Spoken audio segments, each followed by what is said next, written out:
Hey everybody, welcome back to the Wastewater Operations Channel. We're on episode 2 of our tour of the Boulder Park Biosolids facility. As always, don't forget to like and subscribe down below. Leave me a comment if there's something you'd like to see or just ask questions. This is BPI headquarters here. Okay.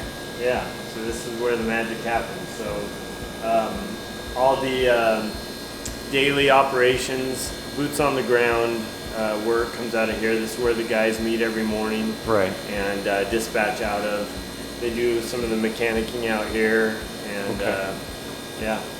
The shop, and Yep. then farmers bring their wheat in and show wheat without and wheat with biosolids. And I'm guessing it's just larger, healthier, right? That's Yep. Bigger, larger heads, more wheat. more wheat, bigger yield. That's kind of what it's about for the farmer. We bring all of our tour groups through here and kind of give an introduction, kind of a description of what we do from the beginning as it leaves its plant all the way through the process. All the paperwork that's involved, all the mapping and all the regulations, all the reporting and all the permitting aspects of it. We've taken some pictures over here of different things we like to talk about, and And that's it. And it's empty because everybody's out working. yeah, everyone's in the field. So BPI employs 8. So you got Dave in operation. He's the operations manager here, Dave Rude. Right. And then they got at least 5 or 6. We got 5 tractors in the field, 3 front loaders. So there's always, they can split up and go and work 2 fields at once if we need to. Okay. But we could have all 5 tractors in one field depending on timing. So timing's everything for the farmers trying to meet their needs. Right. Get the biosolids applied so then they can go through and work it and get it seeded as they need. Yeah. So tell me about the product movement. Truck drivers, lots of different drivers bring biosolids here. They're not BPI drivers, right? Or not normally. None of them are BPI drivers. So King County, they will. King County has 3 treatment plants, and we have our own fleet of trucks, Right. and we contract the trucking company. Yeah, yeah. So it's Skagit Transportation's a trucking company, and they're hauling loads every single day Right. up here. BPI will subcontract out, so like Lake Haven, Like ours, yeah. they're subcontracting out, and BPI uses a company for the most part. They use several companies, but their primary company is Kistler. Right. Kistler, and awesome company out that's of ours. Quincy, Right. or George, Washington, technically. Yeah, I know Robbie. Yeah, Robbie Kistler. He's great, yeah. Yeah, good guy, good company. They do great work. So all that's happening to bring the product here, Yep. and then from here, BPI takes it. Yep, and it's delivered straight to the field Oh, okay. where it will be applied. Okay. So we're delivering to fields constantly. The product can actually sit in the field for up to 2 years by rule, Okay. and it has to be spread within that 2 years. We're generally applying 1 to 6 months, and where it Right. gets into, if it's short term, it's called staging. If it's long term, it's called storage. Okay. When we go into storage operations, it's typically November. Right. So we stop spreading operations when the ground becomes frozen or snow covered, Okay. and that's usually Thanksgiving. So Okay.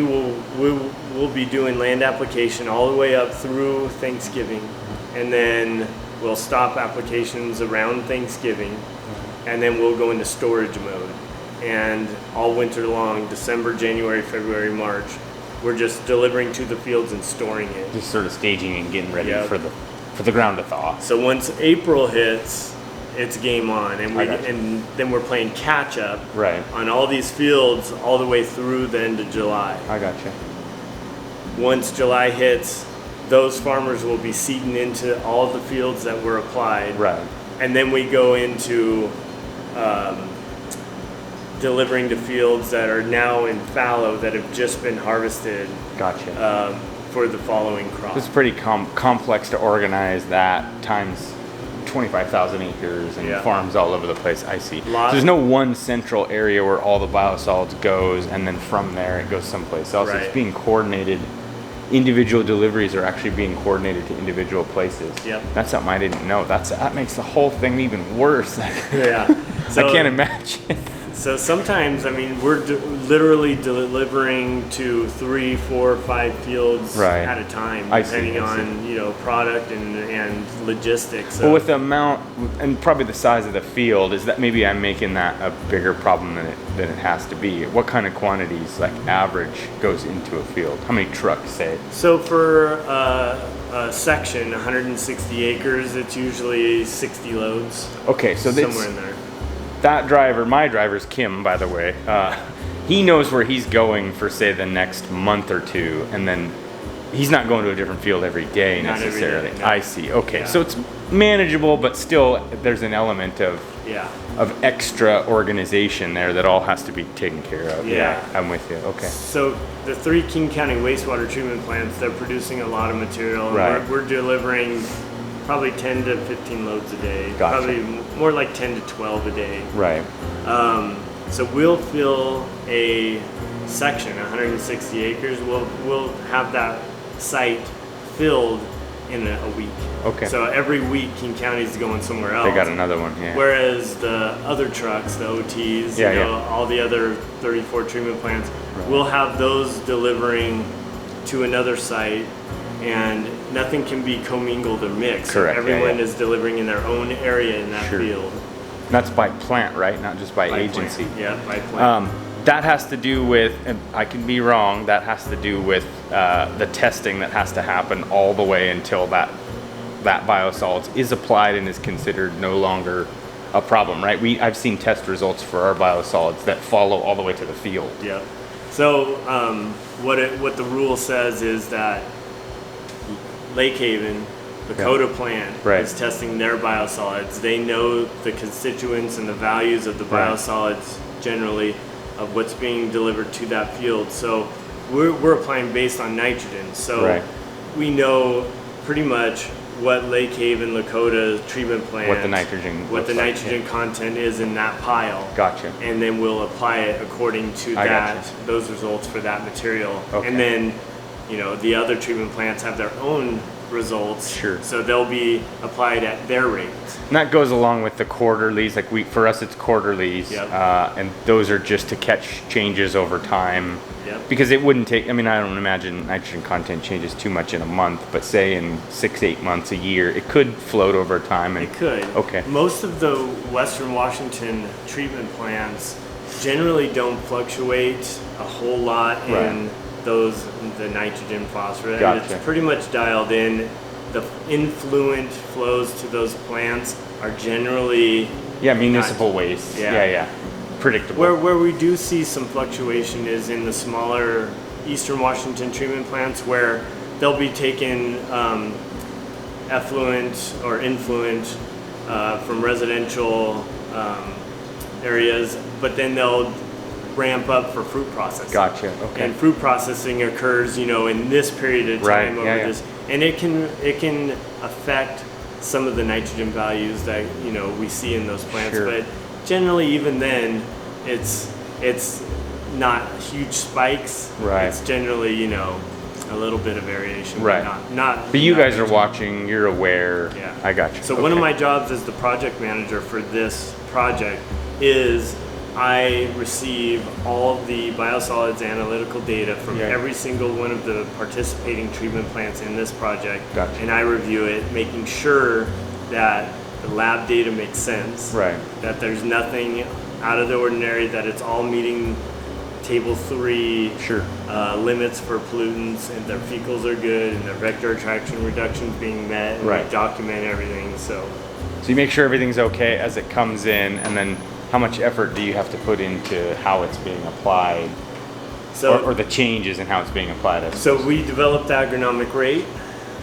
We send it to WSU. Okay. And WSU has research scientists there that help with the agronomic rate. I send them a draft rate, they receive it, and they may make a couple tweaks if needed. And then once they're happy with the agronomic rate, they'll send it to Department of Ecology. Right. And Ecology will take it, they'll review it, and either approve or deny, or generally they'll approve it, and there may be some post sampling that they want, just to see if the rate that was applied was right. I see. If there's too much residual Some after verification. the application, they'll know. Quickly explain an ag rate, like an agronomic rate. Yeah. So agronomic rate, that's good. Agronomic rate is basically, we're testing the soils. We want to know how much nutrients is in that soil existing. Right. What's there. The pre biosolids test. Okay. Then we need to know Lake Haven, how much nitrogen. So what's in the biosolids? Right. And this is Dave Rude. Hi, Dave. How we doing? Good. I'm John. Nice to meet you. We're just talking about agronomic rates, and I have a lot of gaps, so I'm trying to get Jake to fill them in, and then I'm sure you have even more. And it's really is things we don't spend enough time talking about. On our side, Jake and I talked on the way over about how we sort of think it's gone now. It's taken care of. We're done, And that's not really right. Like, not when you think about it. There's this whole other thing that's still going on, and legally speaking, we still own it all. It's still all ours. It's it's still part of our process. So I'm trying to kind of, I don't know, for myself especially, bridge that gap. So this is Dave Rude. Dave's the project manager here. What's your title, Dave? Project manager. What is it? Operations manager. Operations manager. Okay. This is all you, though. And I heard now the story is generations have lived on this same plateau. And the original three sponsors, Leroy and Gary, were the original instigators of the whole thing, and then they started in about 1991. Okay.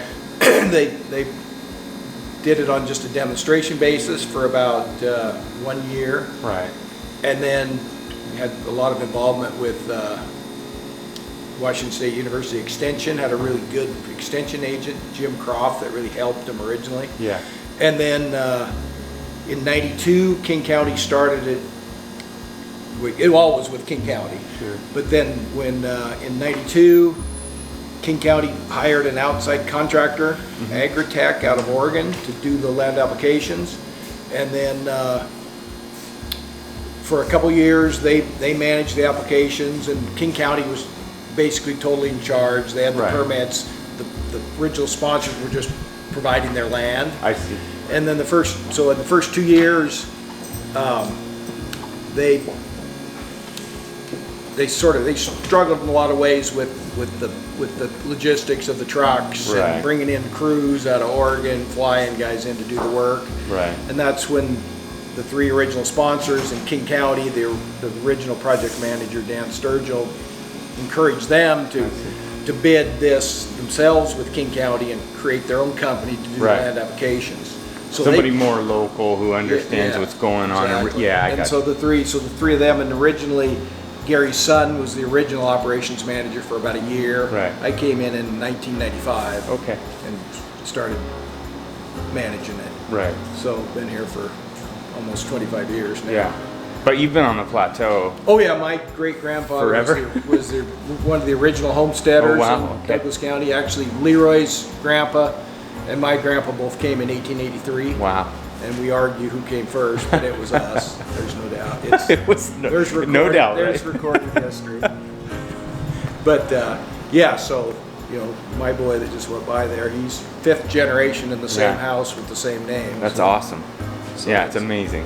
Goes back 140 years there. Right. So we've been around here forever. Yeah. Everybody else is a pilgrim.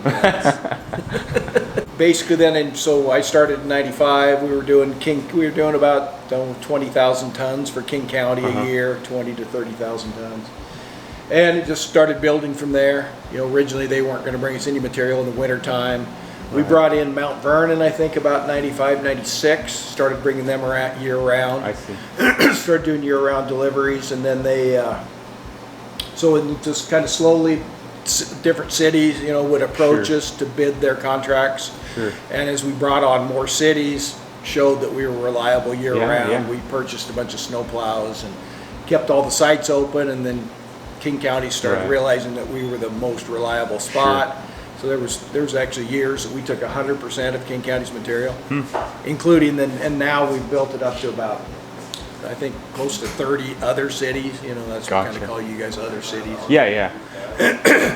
So, and we're doing about 120 to 140,000 tons a year now. Gotcha. About 80,000 for King County and 40,000 for the other cities. Ours is like 1,000. Scattering. Oh, and dry tons. I don't know about. You guys are one of the bigger, small cities. Yeah. Okay. I mean, we have Olympia. They deliver about a load a day. I mean. Oh, okay. So they're pretty. Olympia's pretty large. Yeah. But, you guys in Midway are some of the larger. I was thinking of something else I meant to ask one of you guys is everything that gets brought over here Class B? We get some Class A from Alderwood. Do you? Okay. But yeah. And treetop, yeah. And then is it managed the same way, or is it? Yeah. You treat it the same, but it's not actually the same, right? Alderwood, we can get some exceptions with Alderwood because it is totally Class A. They want it managed under our Class B protocol. Yeah, I see. So, but we have used it in some situations where we couldn't use Class B. I see. So it can actually help you have that little tool in the toolbox, so to speak. Exactly. I got you. Okay. We've used it, less odor, less vector attraction. Right. So still some value. So we've used it next to neighbors that wouldn't allow Class B, but would allow Class A. It's mostly Class B. Yeah, 98% Class B. Gotcha. Yeah, it seemed like it'd be tough to want to haul your Class A, but and it's expensive. Alderwood's also super dry, right? I've heard rumors we'll show about. You some. Yeah, I've heard the rumors, but it's expensive to burn water. Sure, too, yeah. So that's why King County, I'm sure, would do it in a minute if it was affordable. Right. Yeah. Not easy, and you still gotta do something with it. So you got to market it, and if you market it locally, it takes FTEs to do that too. Sure. You still have to. They're not. I think even like Tacoma's one with Tegro that they have a great product, but they can't get rid of it all. I mean, it's a city, right? And they spend a lot of money getting rid of their Class A. Yeah. I would, if I was a betting man, I would bet that they pay more per ton. Sure. Getting rid of their Class A than King County does on their Class B. I gotcha. I see. Per ton. Right. Yeah. If you economies of scale and you think about all that, right? And then there's also the work involved in the beneficial use. So I mean that makes sense. But Tacoma's got a great program. Yeah. It's really neat and interesting. It just seems like tough, man. Like when because they really are trying to get rid of it.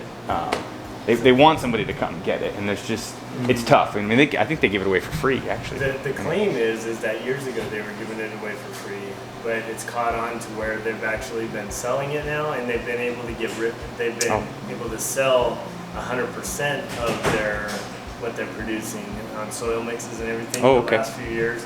And this year they've actually got into the marijuana industry. Oh, really? Fertilizer? They have a marijuana grow operation that ordered 800 tons or cubic yards of it, which is basically the rest of their material for the year. Right. So their customers now are out. So it was a game changer when they passed the law, right? Yeah. Yeah, for them. Yeah. So, that's interesting. Yeah. I wouldn't have thought. So we get marijuana industries wanting Class B, like loop and stuff. Yeah, but for us to permit small farms isn't cost effective for us because it's such a huge investment in time and money to get a SEPA and all the permitting done that up here, like I said, we have our SEPA done already, and as customers come to us, all we have to do is do the public notice and the landowner authorization, and it's go time. And it's hundreds of acres. Right.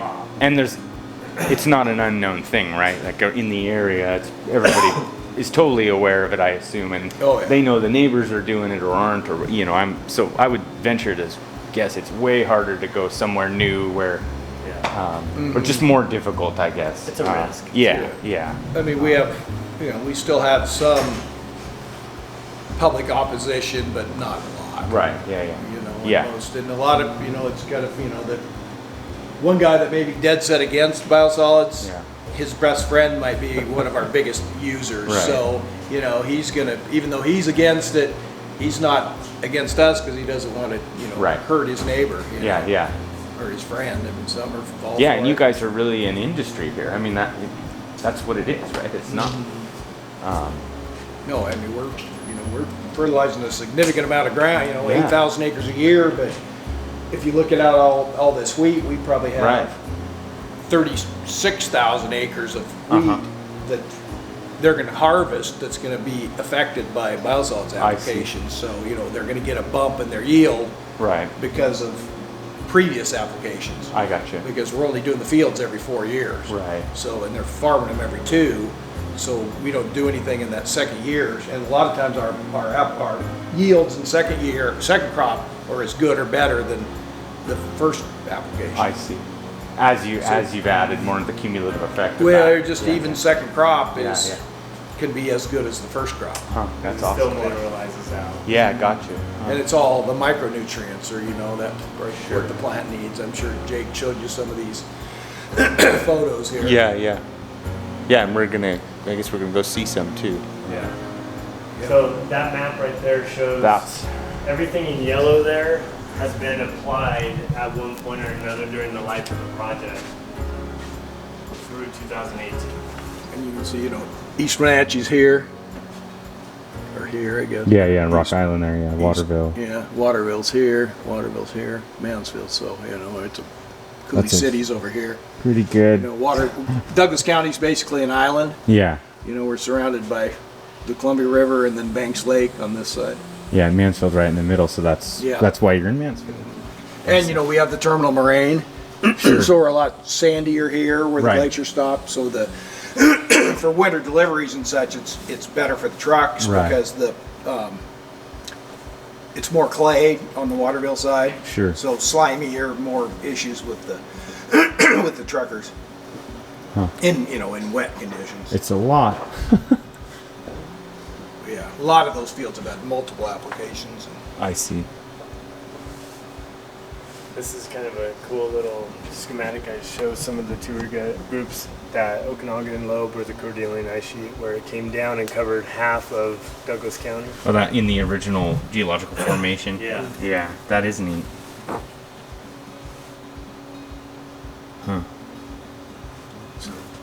Rocks and no rocks. Right.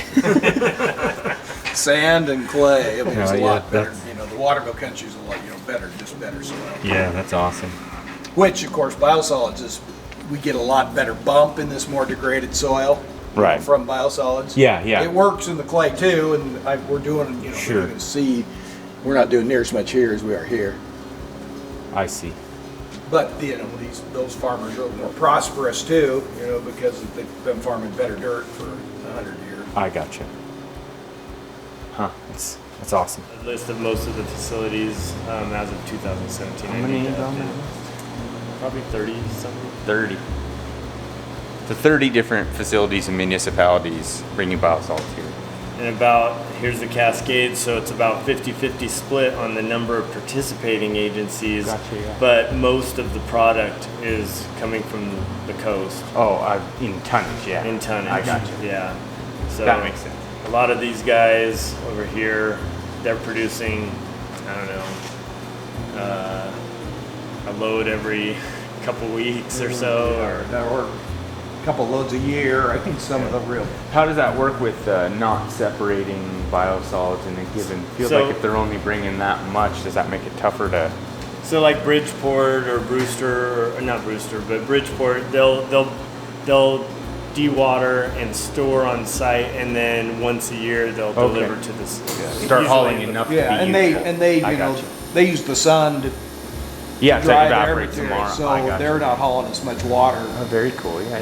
because of And they have the land to do that. So, Yeah, yeah, they've it makes got, sense. they've got the area. So a lot of them have drying beds. Sure, Just okay. bring us a load, you know, a blast once a Right. year. Yeah. I see. What do we call, what's our name we use for that? It seems like a nightmare to organize all those different treatment schemes, all the different deliveries, all the different applications. It looks It's daunting easy to me. set I'm sure. zero. Yeah, it just seems like the more you talk about it, it gets there's more and more and more pieces to put into the puzzle. You know. Nothing Yeah. to it. Nothing to it. Yeah. So, this, you know all about this, but Yeah. basically that Class A, Right. it's 100% pathogen destruction. So it's pathogen free. Once it meets the Class A requirement, it's no longer regulated under the Okay. rule.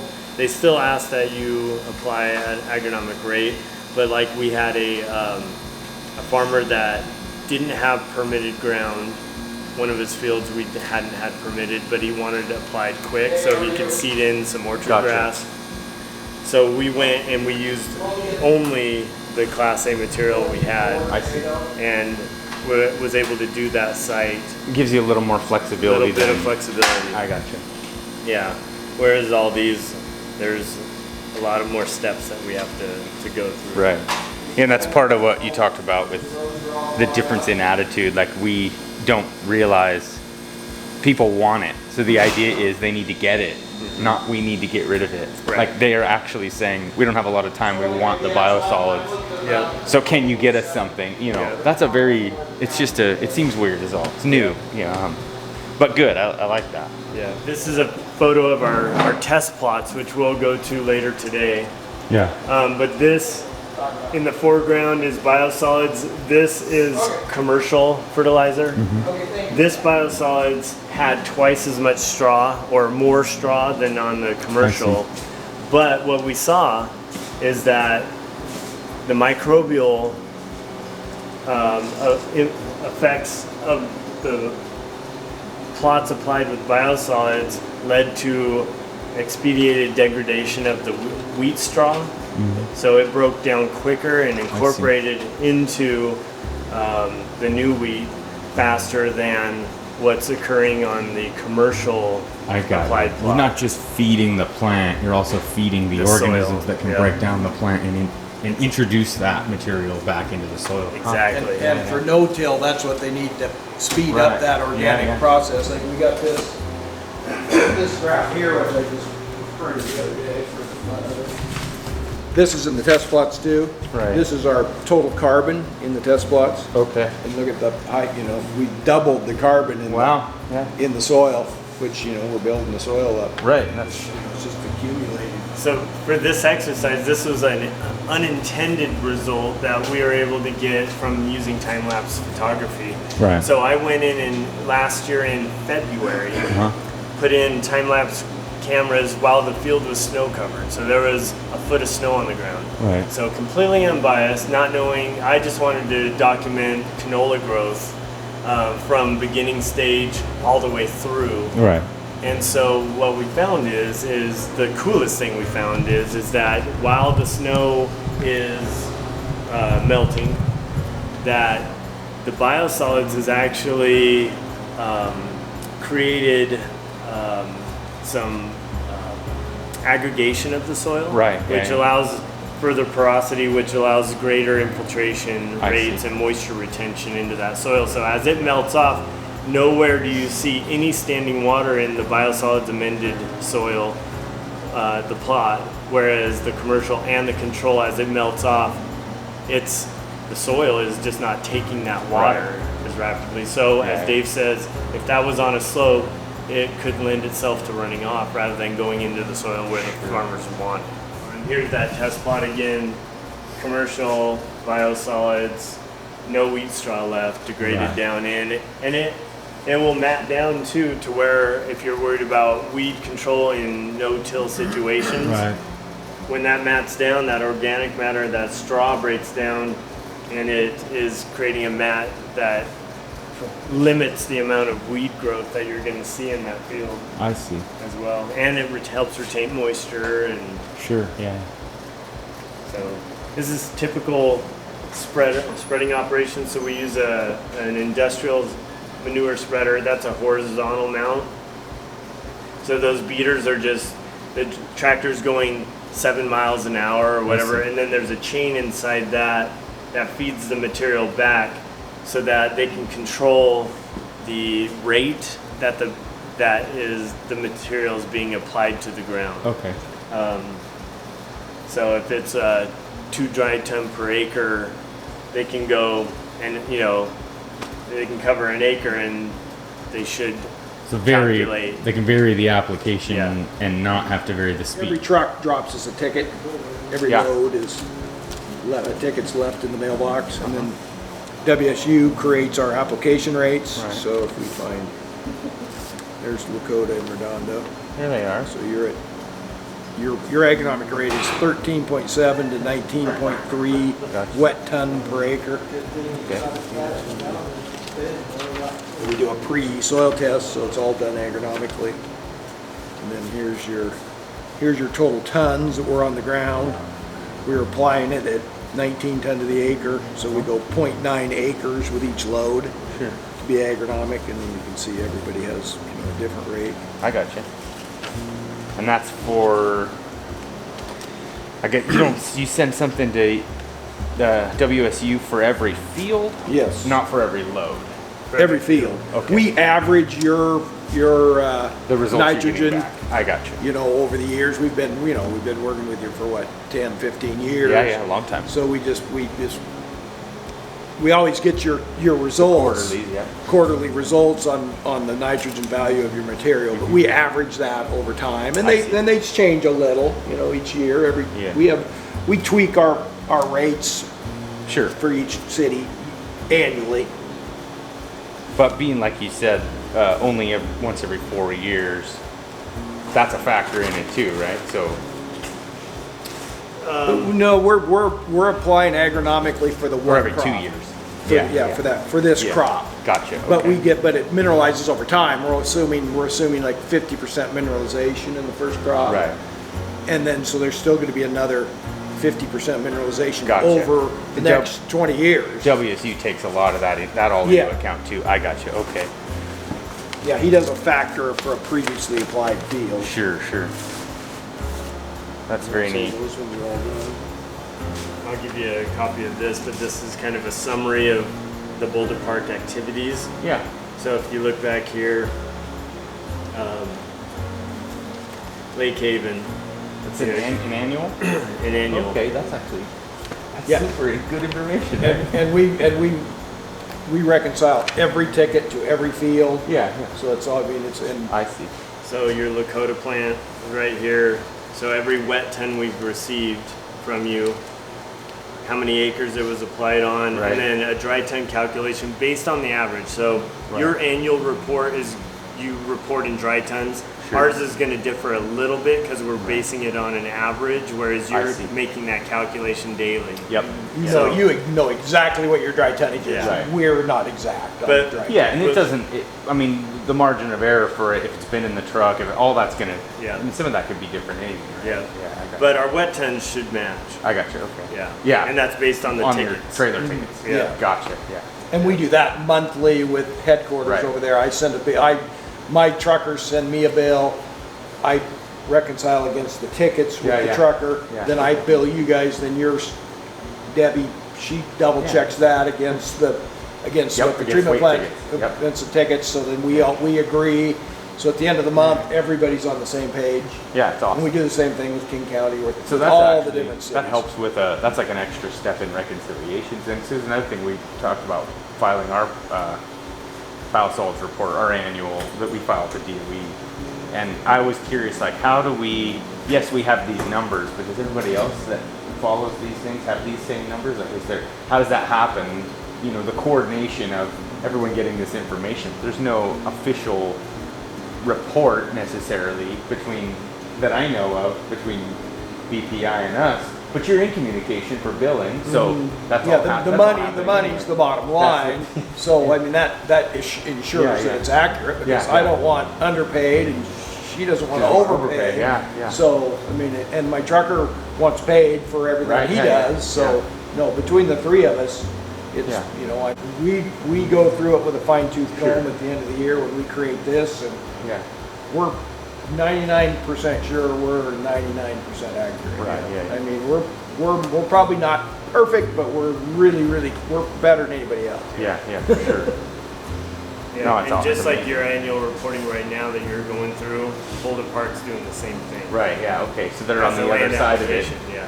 Yeah, describing where the rest of the chain, right? Yeah. And those tables that I just showed you go to Ecology too. Oh, okay, yeah. So, and we just disclaim it with the dry tons, which we're required to report in, Right. isn't going to exactly match yours because of Right. the total solids Yeah. averaging that we do. And DOE understands. Yeah. Right, yeah. Yep. Yeah, no, that's amazing. That's awesome. And it seems like a nightmare. It's But probably not if you've been doing it for part 25 of the years. business. Yeah, that's what we get paid for. So you can see the application digitally. It's not in real time. There's a little No. delay, but by the end of the night, You'll get a we can. log. Yeah, the tractors see. are sending files throughout the day periodically Right. on their progress. So as the files come in, we can pull this is the online version. Dave also has a remote connect to the tractors in a different program, a desktop program, that he can actually see it happening. Right. So It's like this field here, for example. We just pulled. That's what I'm talking to the dispatcher about right now. So like, if you go to this one, here's the same thing. It's a different program. It's the same company, same thing. This is Sure. FarmWorks, we call it. But this is RL3, and we're talking to her about, and we need 17 more loads here. I see. So we can see what's not been applied.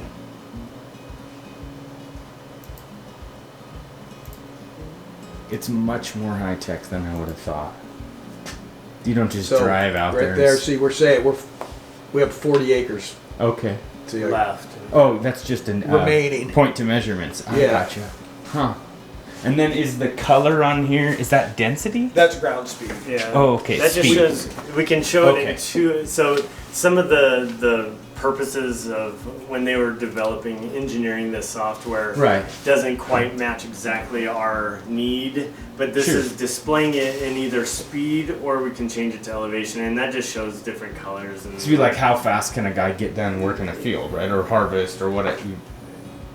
Keeping that efficiency. we're would be mostly the design. using it for track, Gotcha. so coverage of a field. So all of our tractors have GPS and they're all on auto steer. So they'll hook in on a line, and they got an 8B line in the field.